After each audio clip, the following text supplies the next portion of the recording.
Assalamualaikum warahmatullahi wabarakatuh. Alhamdulillah, wa syukurillah, wassalatu wassalamu ala rasulillah Sayyidina wa maulana Muhammad ibn Abdullah wa ala alihi wa sahbihi wa wala. Amma ba'd, yang mulia Rais Am, Guru Besar, Tatul Ulama, Imam Statul Akhyar, yang mulia Wakil Rais Am, Ya Firuddin Muhajir, para ruasa yang hadir,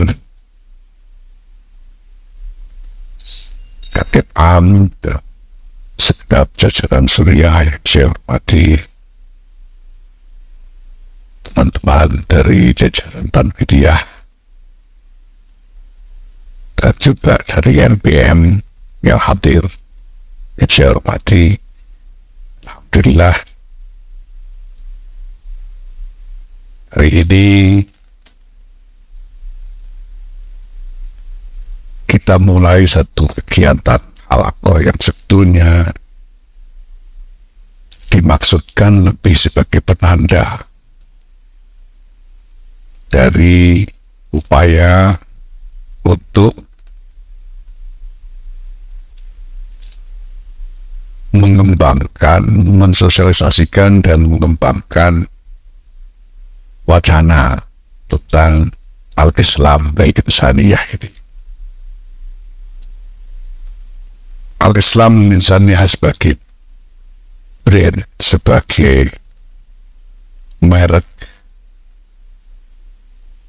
sebetulnya adalah satu set strategi jangka panjang yang sudah dikerjakan sekurang-kurangnya sejak 2013 ketika dimulai kampanye tentang Islam Nusantara.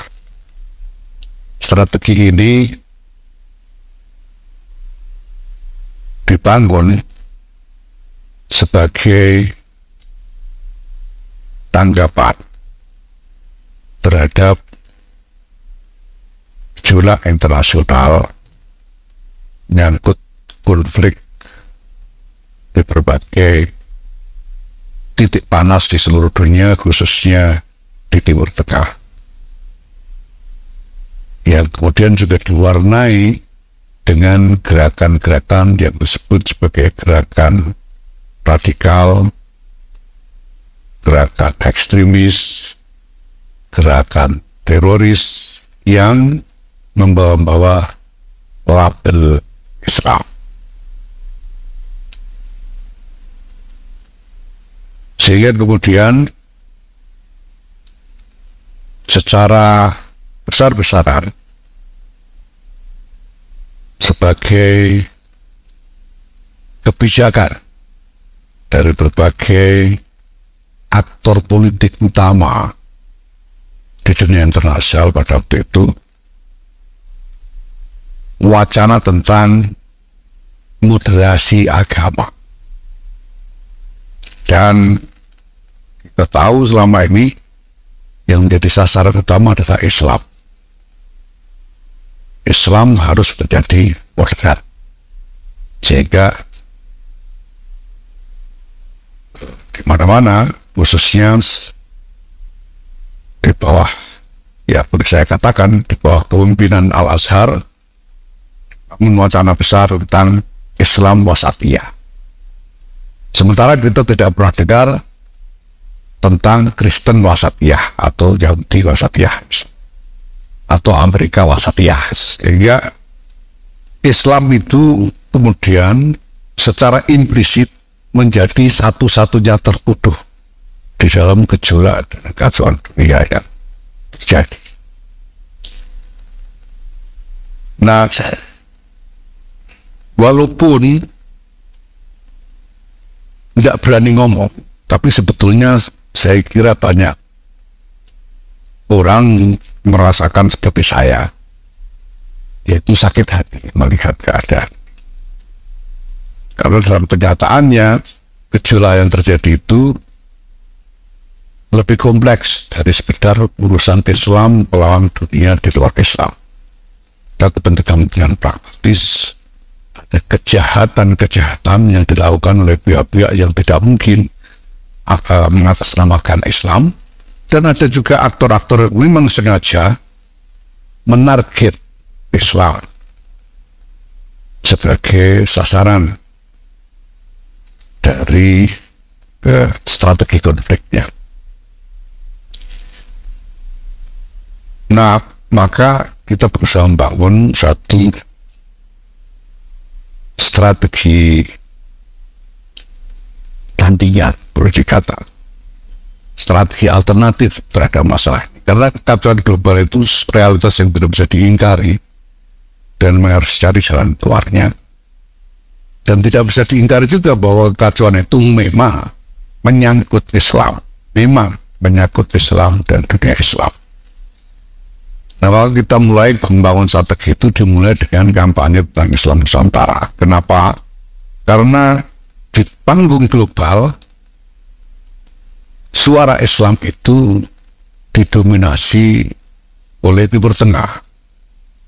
Memang pada waktu itu yang dianggap legitimate, yang dianggap sah sebagai suara Islam itu kurang lebih hanya yang dari Timur Tengah, dan kita sendiri suara Islam dari luar Timur Tengah tidak mendapat perhatian, nyaris tidak mendapat perhatian, karena yang di luar Timur Tengah dianggap kurang Islam. Bahkan, dan ini bukan hanya persepsi dari kalangan luar Islam, saya kira ini teman-teman yang selama ini hidup ngaji dan bergulat dengan kalangan ulama Timur Tengah, saya kira juga tahu, Spofur dan lain-lain ini, bahwa ulama-ulama Timur Tengah sendiri memang punya anggapan kita ini tidak terlalu Islam. Nah, sementara selama sekian lama tidak ada gagasan wacana, apalagi gagasan strategis yang muncul dari Timur Tengah yang betul-betul bisa menjadi harapan jalan keluar. Nah, kita sebetulnya punya gagasan tentang jalan keluar itu, cuma bagaimana caranya supaya suara Islam yang bukan Timur Tengah ini bisa didengar. Itulah sebabnya kita mulai dengan kampanye Islam Nusantara untuk mengklaim, untuk merebut klaim bahwa ada Islam di luar Timur Tengah yang sama-sama autentiknya, sama-sama sahnya, dan sama-sama berhak dan harus didengar sebagai suara Islam oleh dunia.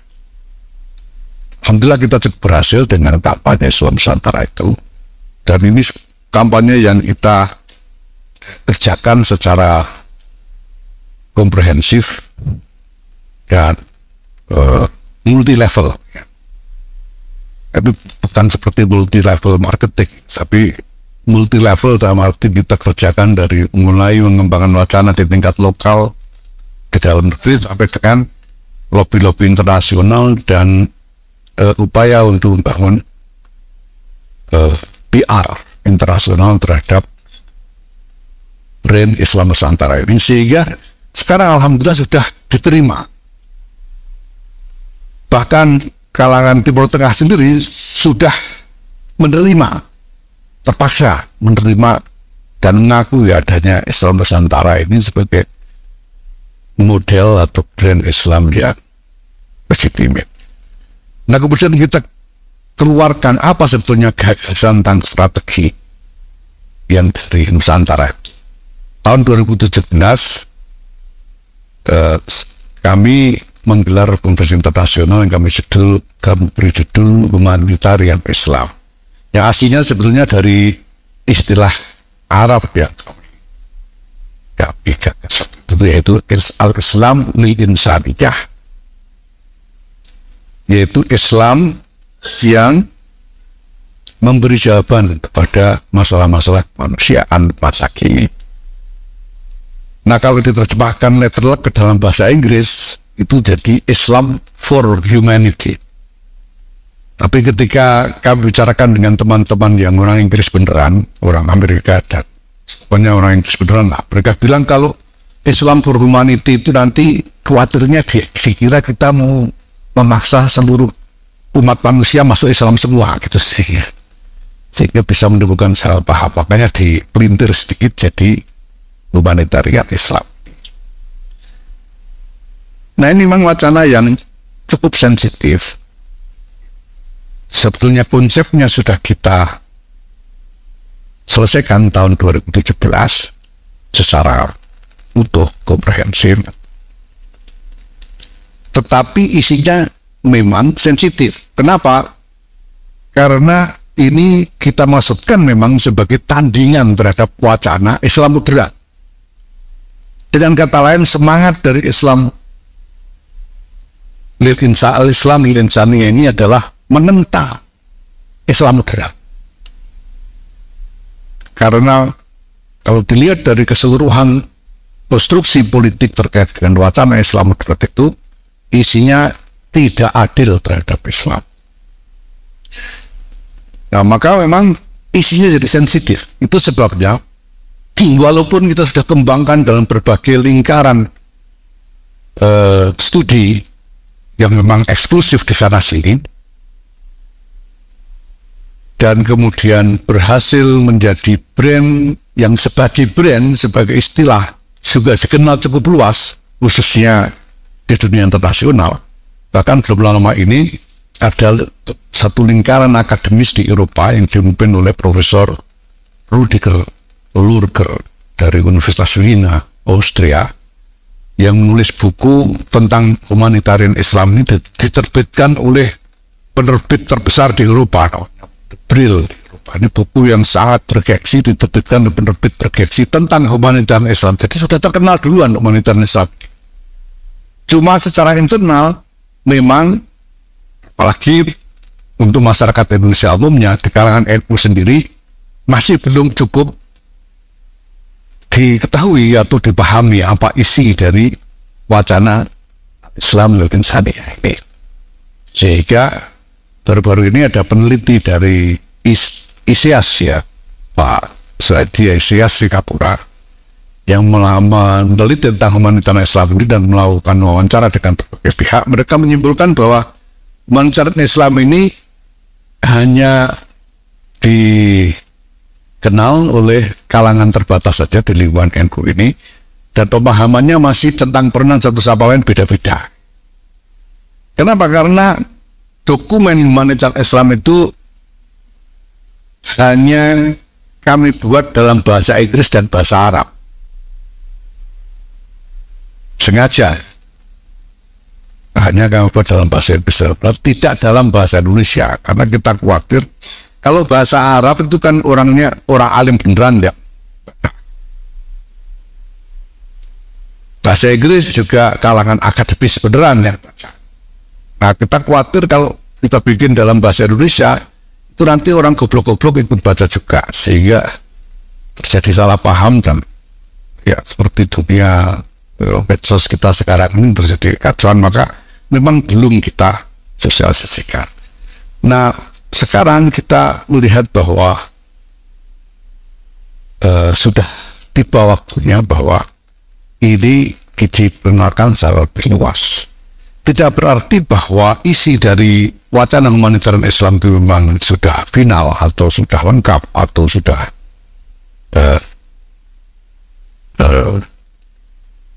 bisa dijadikan andalan untuk menjawab masalah, tetapi bahwa asumsi-asumsi dasarnya layak untuk dikembangkan sebagai gagasan-gagasan yang lebih kuat untuk ditawarkan sebagai jawaban atas masalah-masalah internasional.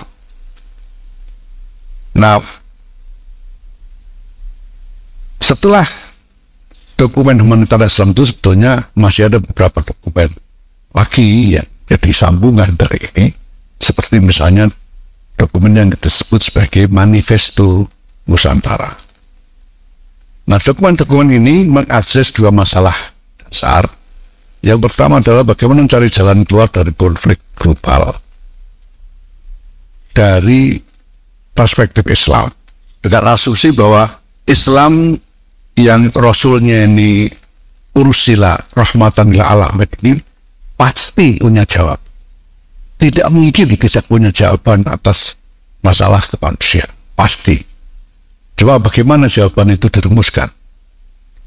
Yang kedua, kita ingin mencegah atau melawan satu tren konsolidasi kekuatan global sedemikian rupa yang berpotensi melahirkan tirani. Karena sekarang ini ada kekuatan-kekuatan luar biasa besar, baik secara ekonomi maupun politik, yang kalau tidak dilawan dengan gerakan kemanusiaan yang meluas, berpotensi untuk menjadi tirani global. Karena konsentrasi akumulasi sumber daya ekonomi yang besar-besaran, yang bisa lebih besar dari beberapa puluh negara jadi satu kekayaannya, dengan konsentrasi kekuatan militer yang cukup besar-besaran, ini kalau tidak dilawan dengan gerakan kemanusiaan yang luas, sangat berpotensi akan menjadi tirani. Dan khawatirnya Dajjal jadi terlalu cepat datangnya itu, jadi sehingga mudah-mudahan dengan upaya-upaya yang bisa kita lakukan, ya bisa ada penundaan sedikit lah, sehingga karena sudah terlanjur punya anak dan cucu kita jadi kasihan cucu kita kalau cepat datangnya.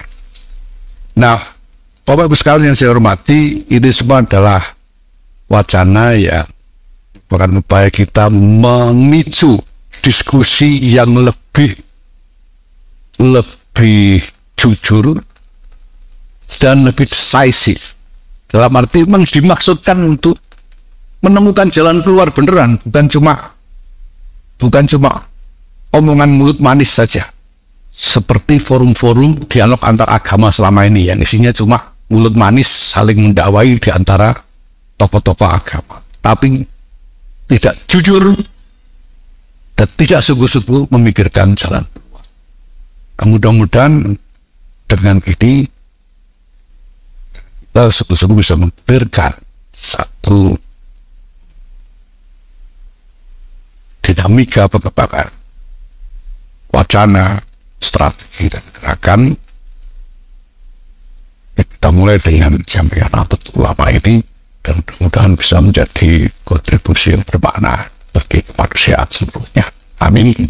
Wallahul muwaffiq. Assalamualaikum warahmatullahi wabarakatuh.